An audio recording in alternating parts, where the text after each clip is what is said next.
अस्सलाम वालेकुम रहमतुल्लाहि व बरकातहू। दोस्तों मैं थोड़ा अपना अहमद अली कादरी पहलवी। तो दोस्तों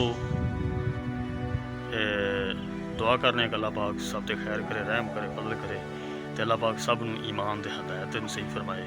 दोस्तों वेखी तो यकीन करो मेरा बहुत ही दिल दुखिया ये वीडियो वेख के कि साढ़े मौलवियां दा ये हाल है। साढ़े मौलवी ये सिस्टम किया है, मौलवी मेंबर रसूल ते बह के इस तरह दी गल्लां, इस तरह के सिस्टम तो मैनू वैसे अच्छा नहीं लगा। अल्लाह पाक मेरी दुआ ही है कि अल्लाह पाक सब नूं ईमान हदायत नसीब फरमाए। अल्लाह पाक सब ते हाल ते रहम फरमाए, खैर करे, करम करे, फजल करे, रहम करे।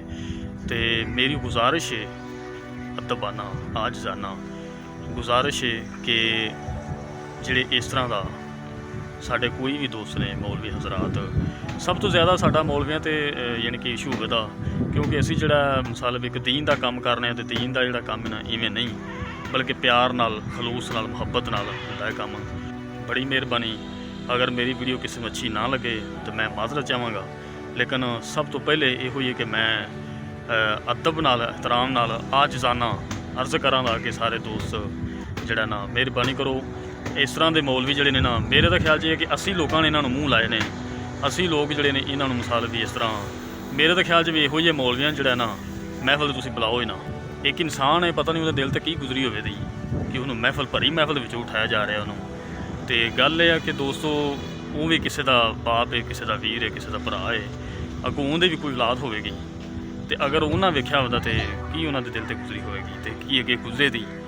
तो अर्ज़ ये आ कि मेरा वीर इस तरह ना कराया करो, थोड़ी बड़ी मेहरबानी मेरा वीर। तुसीं बल्कि मेरी तो आवाम अगे अर्ज़ है, आवाम अगे गुजारिश है कि इहो जिहे मौलवियां तो परहेज़ करो, बचो। जिहड़ा जिक्र है ना, जिक्र तुसीं कल्ले बह के घर बह के भी कर सकते जी, कोई डर नहीं।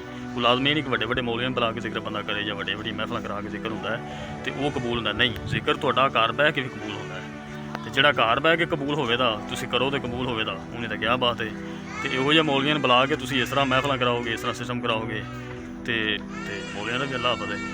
अल्लाह पाक सब दे हाल ते रहम फरमाए, करम फरमाए। मैं अगे भी वीडियो च अर्ज़ की है कि अगर कोई मेरा लफज अच्छा ना लगे, वीडियो अच्छी ना लगे तो मैं माजरत चाहना, माफ़ी चाहवागा।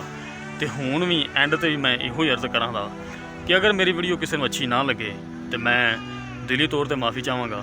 लेकिन गल फिर वही है कि इहो जिहे मौलवियां तो, नाम निहाद मौलवियां तो बचो। बार बार मैं इहो कहांगा, बचो बचो बचो बस।